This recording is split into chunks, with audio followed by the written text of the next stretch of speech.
This is so crucial that people understand that mind control and controlling humans is actually happening now. And I really want the team, if you can, just play the B-roll of the rat leg moving. And before you do, I'm warning viewers, it is quite distressing footage, but you need to see it.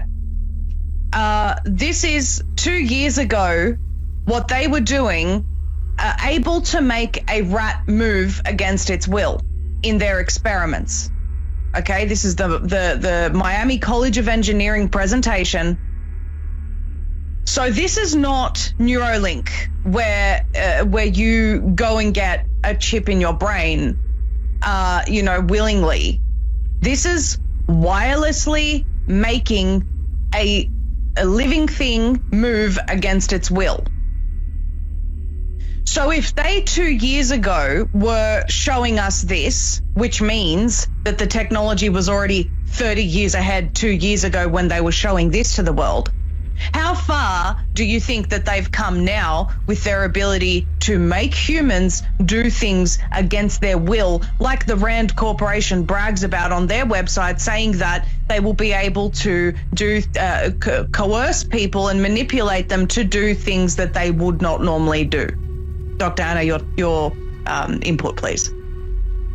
Absolutely. And if you look at psychotronic weapons, and really even what the military has discussed, that this is more powerful than any nuclear bomb, because when you can control people's mind, you can control the world. And what is very important, though, if you look at the statements of Dr. Robert Duncan, who actually wrote the AI software for some of the largest supercomputer that are monitoring people's brainwaves, and he was with the CIA, and he clearly said that via satellite, every human being's brain waves are being recorded and monitored, and if you're using more than 10% of your brain, you're actually going to be targeted. So even though this sounds like science fiction, their overall science is so far advanced. That's absolutely nuts. And just digging around trying to find updates on this particular story, I came across at least half a dozen other stories of them testing this out on patients with paralysis. And these are human patients, and they're seeing some pretty crazy results. It looks like the best they can do at the moment,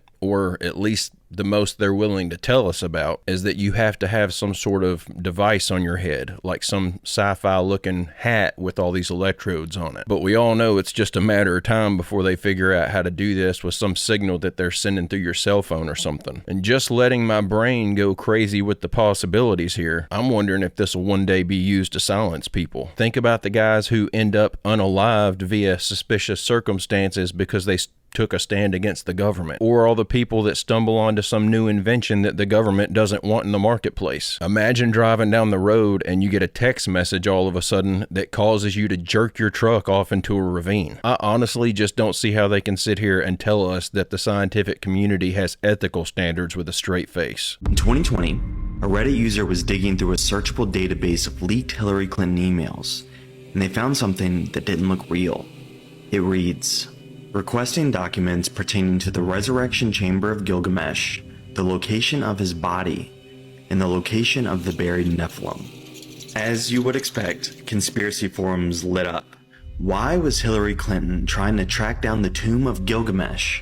And why was she trying to resurrect him? But the truth was much simpler. The Reddit user had done the search incorrectly, and they had pulled in results that weren't Hillary Clinton's emails. She was never involved, and it wasn't her email. It was just an ordinary citizen requesting strange information through a FOIA request. When people realized that Clinton wasn't involved, the story died. But what's forgotten is this FOIA request does have a kernel of truth in it. 13 years earlier, in 2003, a team of German archaeologists allegedly discovered the burial site of Gilgamesh. The researchers used magnetic surveys to map the ancient city of Uruk.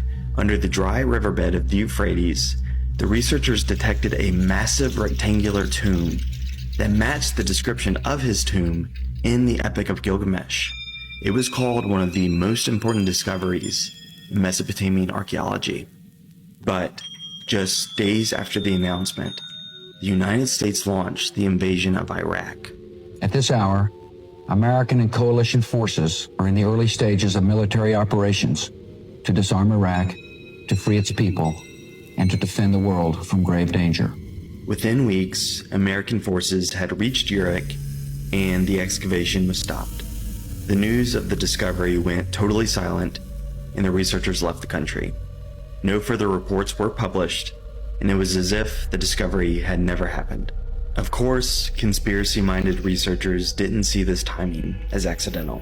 We talked about this on the channel probably about half a year ago. At that time, I pretty much just wrote it off because even though the timeline seemed a bit suspicious, when you actually dug into it, the dates didn't actually line up. People were fudging the dates to make it seem like it was a bigger coincidence than it is. It appeared back then that the supposed discovery of the Tomb of Gilgamesh was actually made several days after the announcement of the U.S. going into Iraq. However, just because they made the announcement at a specific date, that does not mean that's when they made the discovery. Digging a little deeper, I find out that due to verification and analysis, commercial and regulatory factors, as well as the publication process itself, when a major geological discovery is made, it typically takes between 6 months to 2 years before it's even announced to the general public. I think that's enough reason right there to put this conspiracy back on the table. What do y'all think? Hey, don't forget to click like and subscribe if you haven't already, and check out my merch store at berry-stepp.com. Remember back in the 1930s when archaeologists found an Egyptian temple buried in eastern Tennessee?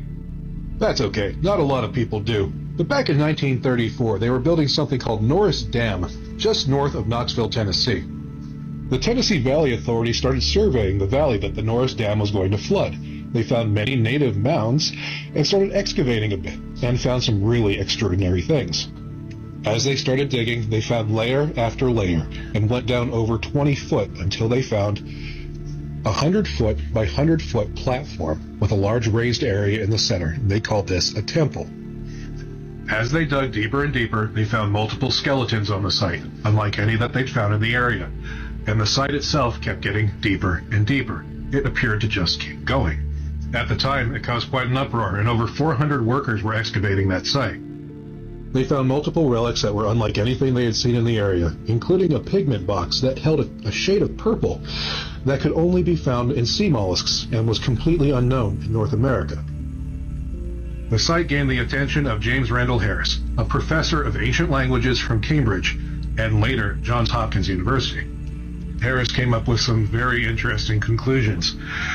And I quote, "The Hopewell," he writes, "were latecomers who raised the mounds of earth over a much older temple built by pharaonic Egyptian emigres to the most important deities, Isis, the Queen of Heaven, and her husband, Osiris, the god of resurrection." I have his book on order, as well as the 400-page book on the excavation from the Smithsonian, so I'll undoubtedly be speaking about this more in a future video.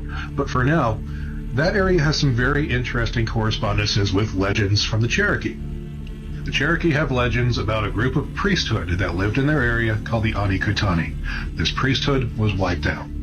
Now I'm going to read this directly from a historical source so you know it's not my words. Quote, from Cherokee Principal Chief Charles Hicks in 1826 in his manuscript, The History of the Cherokee People, the mound builders were greatly weakened by a plague. We entered the North Carolina mountains from the west, and we killed and drove off the mound builders. We burned our temples atop the mounds and then constructed our towns and houses on the mounds. The Cherokee never built any mounds. Further on, quote, the Ani-Kutani profess themselves, as stated by the traditioners, to be the teachers of heavenly knowledge from the creation, and the manner of their introduction to the assembled people is usually at night. And they usually came with the words, I am from above. The name was a foreign word to the Cherokee. The Kutani came to mean somebody who starts a fire or a sorcerer. These tales all come from the area of eastern Tennessee, right where that temple is, and that temple is now under a lake. Isn't it funny how every discovery that they made back in the early days of the United States always seems to be buried underwater, or it's marked as off limits due to preservation attempts by the federal government? There sure does seem to be a lot of inconsistency there, doesn't it? So they either make a discovery that clearly indicates they've stumbled onto a big clue about our past, and then they bury it under a lake of water, telling us there's nothing to see here, or they don't find anything of significance, but it's instantly labeled as off limits because they need to preserve the area. I'm sure they knew exactly what they were covering up when they flooded that place. I gotta let this helicopter pass. Can y'all hear that helicopter flying like 30 foot over the top of my house? I can literally feel it shaking the walls. But the only reason that they have places like the Grand Canyon labeled as a preservation area is because the place is just too big for them to flood with water and hide all the evidence of what they're trying to cover up. It's just too big. I think the only way this stuff gets solved is if the government stops getting involved in archaeology. But that's not going to happen. They have a narrative to protect. Do you know there's another Neuralink competitor in the United States? They started before Elon Musk. They're called Synchron, and it is funded by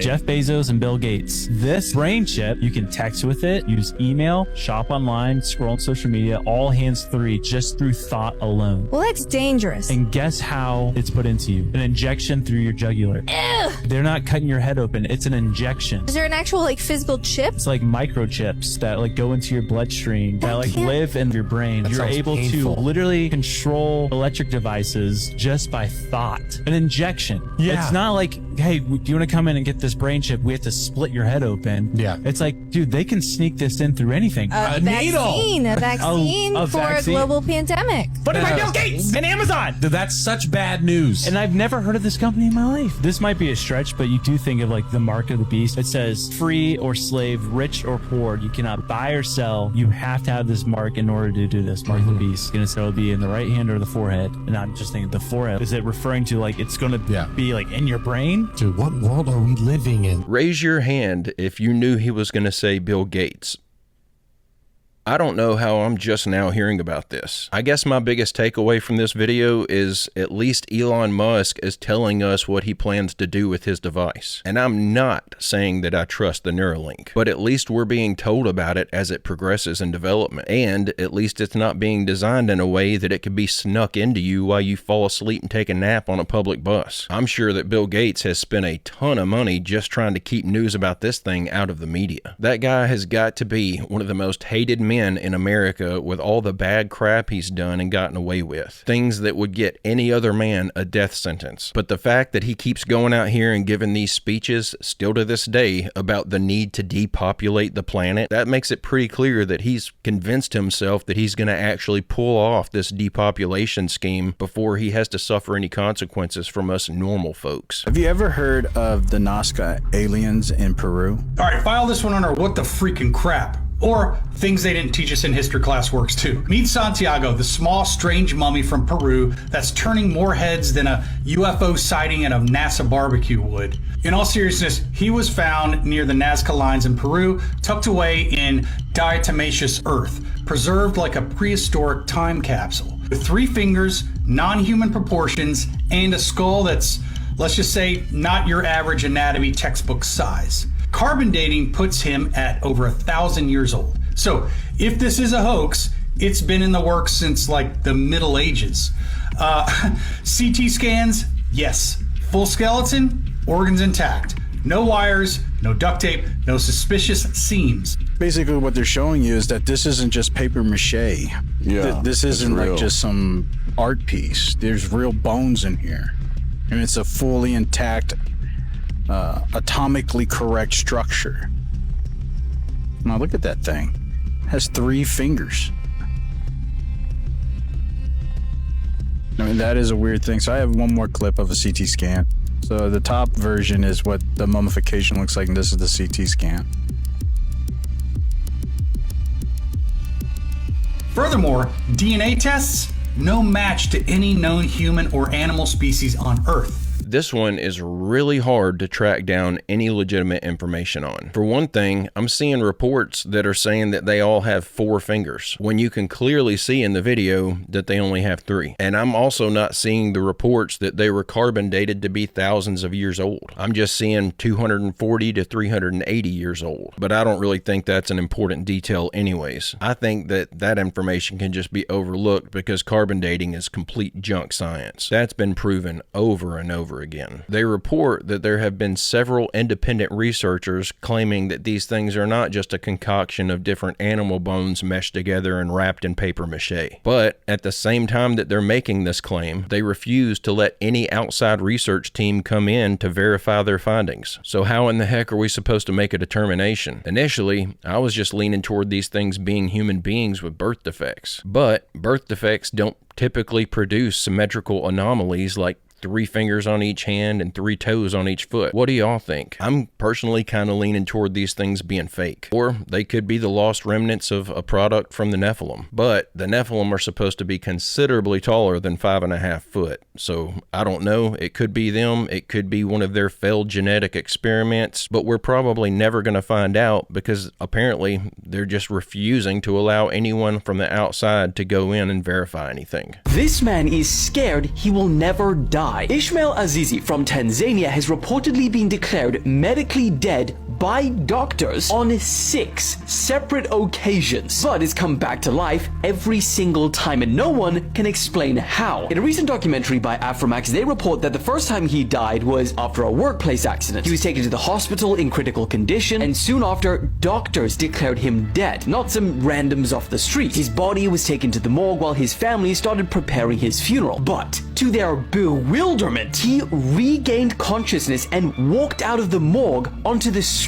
like he was taking a nap. And that was only round 1. He died again after catching malaria, but this time he made it all the way to the coffin before yet again waking up at his own funeral. Now this became a literal cycle for years. Death 3 was after a car accident where he collided with a fuel tank and put him in a coma. But like clockwork at this point, after being pronounced dead by medical professionals again, he woke up. And at this point, even the doctors were getting freaked out. Death 4 was after he got bit by a venomous snake, but this time he spent a whopping 3 days in the morgue. And that really convinced his family that Ishmael was gone for good this time. But no, because when they went to go retrieve his body for his 4th funeral, he woke up again. Now after his 5th death, he fell into a toilet pit. His community started getting a little scared, and they became convinced beyond reasonable doubt that he was a witch or a ghost. So you know what they decided to do? Burn his house down with him inside to try and kill him for the 6th and final time. And guess what? They were successful until he woke up again. Bro, I'd be scared too. I couldn't die. And now after all of this, he has to live in an isolated old house with no neighbors, because apparently he's a bit of a local legend and people are too scared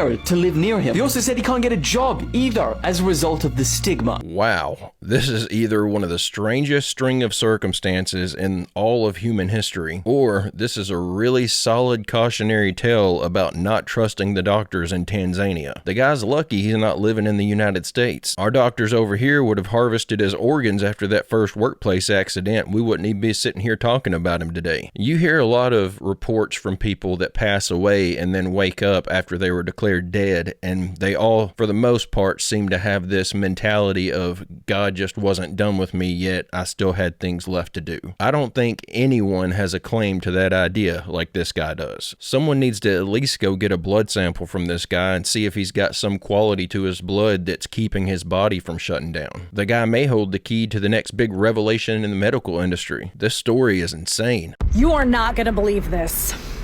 Hiking and even just walking into the woods is now illegal in Nova Scotia. Stay out of the woods. We are restricting travel and activities that really aren't necessary. Hiking, camping, fishing, and the use of vehicles in the woods are not permitted. Trail systems through woods are off limits. Fishing, hunting, camping, driving, and again, just walking into the wild is now a crime, subject to a $25,000 penalty. The fine for violating any of these bans, $25,000. And get this, even people with property in these areas are no longer allowed to explore them. If you have a home or cottage surrounded by a wooded area, we strongly encourage you to stay out of those woods. Don't do anything that could unnecessarily put you, your family, or your neighbors at risk. The justification for these sweeping climate lockdowns is last year's wildfires, which destroyed over 200 homes, but critics aren't buying it, especially with the visible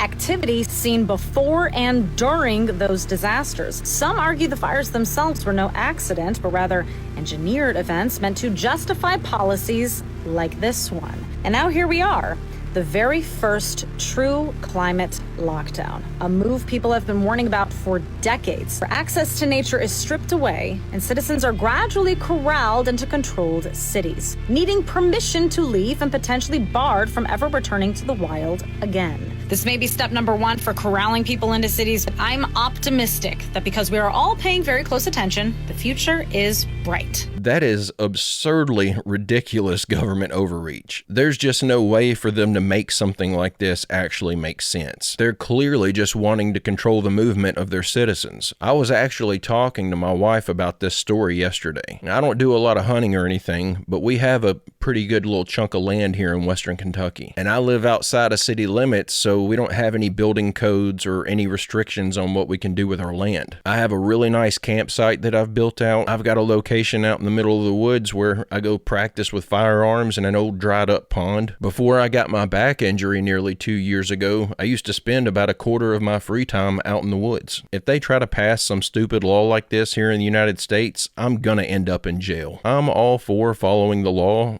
but there's just no way I would comply with something this stupid. It's a statue called the Statue of Liberty. It's holding the torch of illumination, which is the Promethean torch of Freemasonry. And if you go to the Statue of Liberty, you'll see a bronze plaque inside saying that this was given to the government of America by the French Grand Orient Temple Masons. And it is a symbol of Grand Orient Freemasonry in America, the holder of the light. And that's exactly the same torch that is carried during the Olympics. It is the torch of Prometheus. It's not the torch of freedom. No, it's not the torch of freedom. Of the illumination. I wanted to add also that on the back of the Liberty dime, on the back of the old dime in America, there was the fasci, which you look in the encyclopedia or dictionary, you look at the word fascism, you'll see that the symbol for world fascism was a bundle of sticks, a bundle of rods with a hatchet head. That was on the back of the Well, you see that on each side of the speaker's podium at Congress. Oh, absolutely. So they have the fasci on each side. Absolutely, and it's also the symbol for the United States Senate is the fasci. But the point I want to make is that was on the old dime. Now on the new dimes, you will see it has been transplanted a torch instead of the old fasci, because fascism was used at one time to prepare the world for the New World Order. Now the New World Order is in place. That's why on the dollar bill it says Novus Ordo Seclorum is New Order. There's a viral clip going around right now of Randall Carlson. I think he's on the Sean Ryan podcast in the clip, if I'm remembering correctly. But he's talking about being a 32nd degree Freemason. And the dude is just absolutely freaking out, losing his mind because people on the internet are starting to connect the dots and realize that it's an evil organization. It's really eye-opening. I've never seen the guy speak as passionately about his life's work, what he's actually known for, as passionately as he's trying to defend his involvement in this boys club. He's so upset, he's starting to get flustered. And his big argument is that he's spent 3 decades in this organization and he hasn't seen anything suspicious yet. But that because someone spent a few minutes online watching a YouTube video or something, they think they now know more about it than he does. On its face, that sounds like a logical argument, but it really just tells me he doesn't know a lot about the organization that he's involved in. He needs to go watch some of those YouTube videos. It doesn't sound like he's done any research on it himself, or he's just flat out lying in defense of Freemasonry. And I just can't help but feel like as upset as he's getting, as angry as he's getting, it's likely the latter. The Freemasons are clearly satanic and promoting the spread of death and destruction. All the good he claims they do it's just a nice little cover story. 50 years ago, in a NASA base, Veron Brown takes me 3 floors down into the abyss of the building to a glass door. Look. The door opens. That's Veron Brown, me. This is an incredible animation. Somebody sent it from Germany. We put the Antarctica coats on, and it leads me to this huge metal door. The door opens, and I get the shock of my life. With my own eyes, I see alien bodies lying in glass tubes.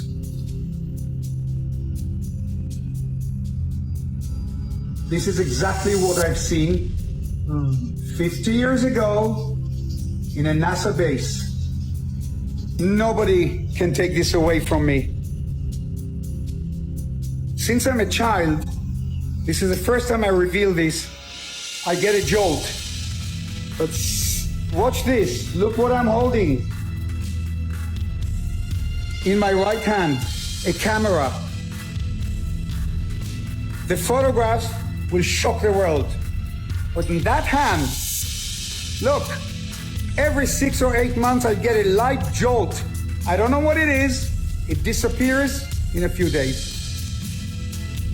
I came across this video with absolutely zero description on it. I don't know who this guy is or how he supposedly got access to this alien incubation chamber, but it kind of sounds like he's implying that he's going to release these photos. So I would like to keep an eye out for him. Does anyone recognize this guy? I'm kind of leaning toward, and again, there's nothing to go off here, but I'm kind of leaning toward the idea that he may have been inside of some government cloning facility where they were doing tests on humans. Maybe they were genetically modifying people to try to make them look like aliens. Then they could use them for their fake alien invasion. Or they could have captured some of these genetically modified humans that were created by the fallen ones and sent to the surface to kind of keep an eye on things and report back about what's taking place here. What do y'all think is the explanation for why so many people have made this claim that they've seen these things that they refer to as the Greys? I'm starting to heavily lean toward the genetically modified human idea. This is the planet Venus traced in the night sky over an 8-year period. Every 8 years, it does this mathematically precise, sacred geometric pattern on repeat into infinity. Now, this is why it does this. The planets are the only wandering luminaries in the night sky, and this is the path that they take. So they just keep on rotating in this beautiful flower of life geometric pattern until they create this perfect sacred geometry over about an 8-year period. Okay, now check this out. If you point a camera at Polaris, the North Star, which doesn't move, by the way, and time-lapse it, you'll notice that the stars do perfect circles around Polaris to infinity. The ones closest to Polaris are going slower. The ones further away are going faster. Now, the 8 planets, which aren't physical objects, I'm going to prove that in a second, they are the only wandering luminaries that don't follow this transit. Now, this is what Venus actually looks like. Does this look like a physical object to you guys? When you take a high-power zoom camera and zoom in on the planet Venus, this is what it actually looks like. They are wandering luminaries, just like all of our ancestors told us. This is what Mars looks like. Again, does this look like a physical object to you guys? There's a big difference from what we see and observe with our own 2 eyes to what NASA's CGI bullshit is telling you. And here you're gonna see Neptune. Again, this is not a physical planet, guys. They are frequencies of light within the waters above. It's as above, so below. And this is exactly what the stars really look like, guys, when you just zoom in on them. That's all you need to do. This is exactly what it is, guys. This is what all of our ancestors told us. What does this look like to you? It's frequencies, it's sound within water. That's what it is. Now I'm going to show you what cymatics look like, sound frequencies when they're pitched into water and they use a light. Look at this. It's the exact same thing, guys. This is what it is. This is exactly what you are seeing right here.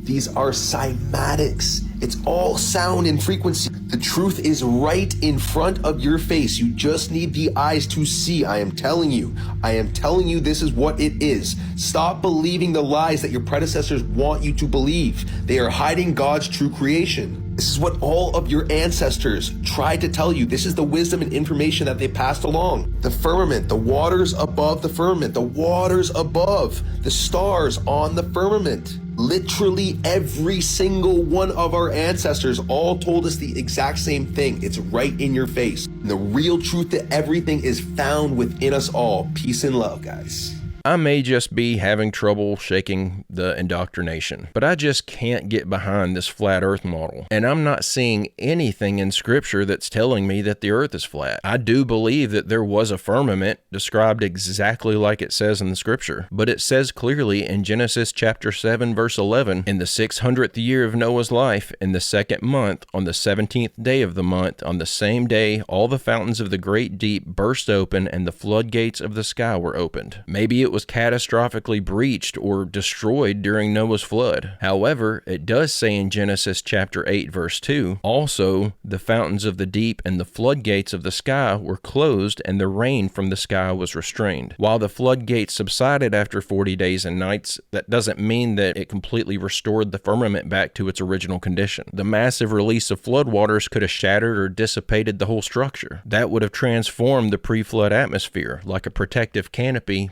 creating like a greenhouse effect on the earth. Then maybe it changed into our current open sky and weather system. This change may explain why rainbows appear post-flood as a new phenomenon. And that could be an explanation as to why human lifespans shortened post-flood. There was a new altered climate and suddenly everyone's getting exposed to cosmic radiation. I will say this though, at the risk of sounding crazy, I'm always try to be honest with you guys about what I think. In regards to space being water, I've seen enough evidence to make that one kind of make sense. And I've never seen anything that's convinced me that they're doing anything other than lying to us about space exploration. Elon Musk just announced last week that his first scheduled trip to Mars is planned for November of 2026. But he's not sending any people up there. It's all just going to be Tesla robots. So how are we going to actually trust that he's even going there? Personally, I just think he's waiting for the technology to get a little bit more advanced in the realm of simulated environments. That way, he can easily fool people into thinking that there's actually these Tesla robots walking around on Mars. And we're getting extremely close to simulated environments that are nearly indistinguishable from reality. But guys and gals, I'm going to go ahead and end the video right there. I hope you enjoyed these clips we watched together today. I'll be back soon with another video. I hope you come back to join me. Don't forget to leave a like and subscribe if you haven't already. And don't forget to check out my merch store at barry-stepp.com. And don't forget to drop a photo of your merch over in the Discord to get your photo in a video. But guys and gals, I hope everyone has a great, safe, fantastic rest of your day. And I will see you all in the next one.